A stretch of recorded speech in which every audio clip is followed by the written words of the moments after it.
Week 2 in the Always Sunny in Sayreville League. And by the time you see this, I will have a new baby niece.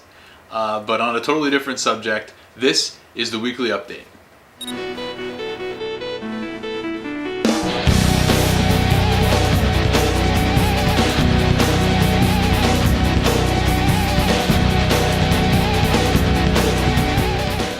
So after 2 weeks of the season, there are 3 unbeaten teams left.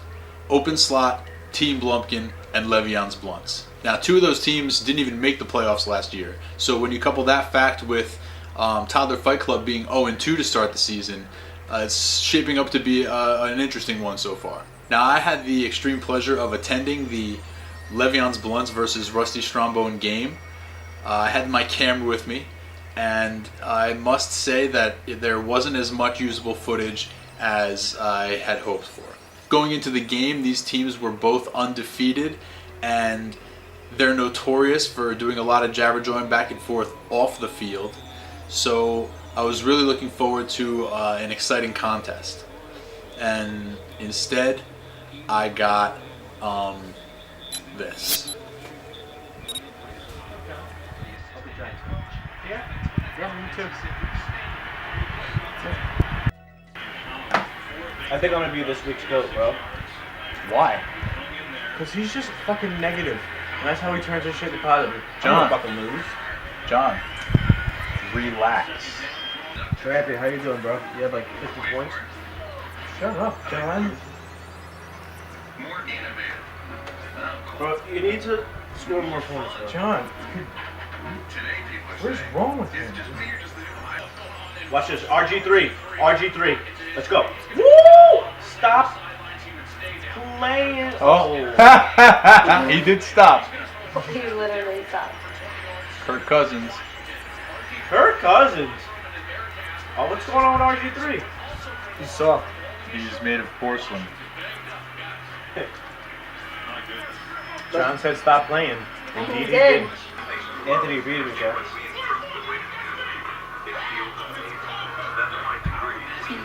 It's over, bud.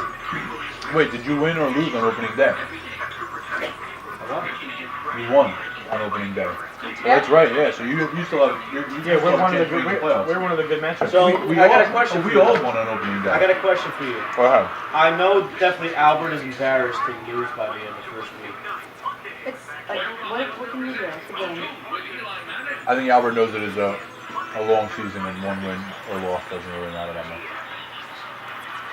I just think he's not going to be comfortable like the first 2 years, you know? His team isn't quite as good, but, you know, I think he's pretty confident still. I think he's pretty confident. Plus, who does he play this week? He plays Gotham this week. Gotham's got a pretty solid squad. I have Anthony the best squad. You think Anthony's the best? Yeah. The best. You have And the Moth. Man, fuck the Moth. Yeah, who the fuck is the moth? I don't know. Yeah, she doesn't like the Moth. I don't think so. You said it now. That was creepy. No, you're right. I was like, the fuck is this guy doing? It's pretty funny. It is funny, and that was his idea too. That's really great. That's some terrorist would do that. Is he gonna like expose who he is at the end? Is that like I don't know. the plan? I don't know if there's any plan really. I don't think they would. I think he was just high on some shit one day. And was like, yo, Edelman got a touchdown, John. I'm too busy talking about Skittles Still and pay attention to my team. Edelman? Maybe he was. Yeah. Alright, too busy. Edelman. He's gonna lose. Like thinking 8 about minutes Skittles. later. Yeah. I still lost, bro. You lost. Yeah, because Andrew Luck's gonna have halftime of the Andrew first Luck's game. gonna have like 5 touchdowns. Who's your quarterback? Peyton Manning. Yeah. Relax, Can you guy. hear him? Relax, guy. Here. Bro, I'm projected to lose. Bro, you're By Dude, 3 points. By I'm gonna 3 take your points. phone away. Can you take his phone away? And he's like, I'm gonna put you in timeout, Mariah. Revoke his privileges. Let's go. give Hand him over. that cone hat and set him in the corner. His cone hat. I don't want to do it. And if anybody in the league would like to trade with me, I'm Oh my god.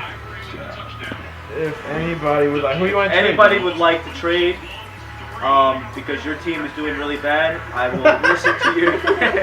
I will listen to your trades. I promise. And we had a really good week. Did we? Yeah, John, I actually was. it's I was projected. 5:09. I was projected to lose before this week. I don't want to talk to you anymore. And my team fought back, and we Your team fought back. It's 5:09. What do you do? Did the projections change? Yeah, they changed. John's projected to butt rape me with no lube at all. but you never know. All right. Now it's time for this week's GOAT. Losing their game 108.9 to 83.9. Shower Hugs 25-point loss highlighted just an abysmal week and a terrible, embarrassing performance. They lost their first matchup against a division opponent. They recorded the lowest team score of the week. They recorded the lowest team score of the year so far. They were able to fill the requisite bunch of points left on the bench requirement. They got 8.7 points out of their running back position, both guys together, and they were the only team in the league this week not to have a 20-point scorer. Now, an interesting side note to that is that there was only one 20-point scorer in that entire matchup, and that was Jordy Nelson with a 42.9. The game between Shower Hug and Open Slot was over when Jordy Nelson caught that 80-yard touchdown. Now, I gotta believe that was a bittersweet moment for Matt, but it was a dagger through my heart, and for that, Shower Hug is this week's GOAT.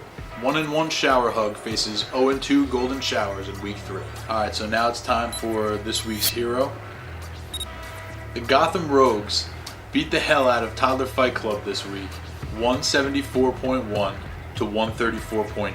This victory by over 29 points helps the Gotham Rogues avoid an 0-2 start against a division opponent. And by the way, sends Toddler Fight Club to an 0-2 start. The Rogues had 5 players who scored 20 or more points, headlined by Aaron Rodgers' 36.6, and Delaney Walker, playing for the injured Jordan Cameron, scores a 32.2.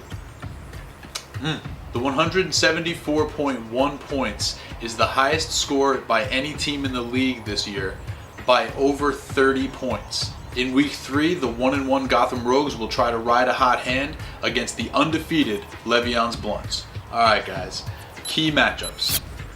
We have 2 games we're going to be keeping our eye on this week. One between the 2-0 teams, that's Team Blumpkin and the Open Slot, and one between the 0-2 teams, that's Toddler Fight Club and the Moth. Now the game between Blumpkin and Open Slot is an interdivision game. They've played twice all time, and Blumpkin leads the series 2-0. And as the Moth is a new owner in the league, this will be the first of 2 in-division meetings between Toddler Fight Club and the Moth. Alright guys, that's it. Week 2 update over. Remember to set your lineups. Remember that hitting women and children is never okay. And I will see you next week where it's always sunny.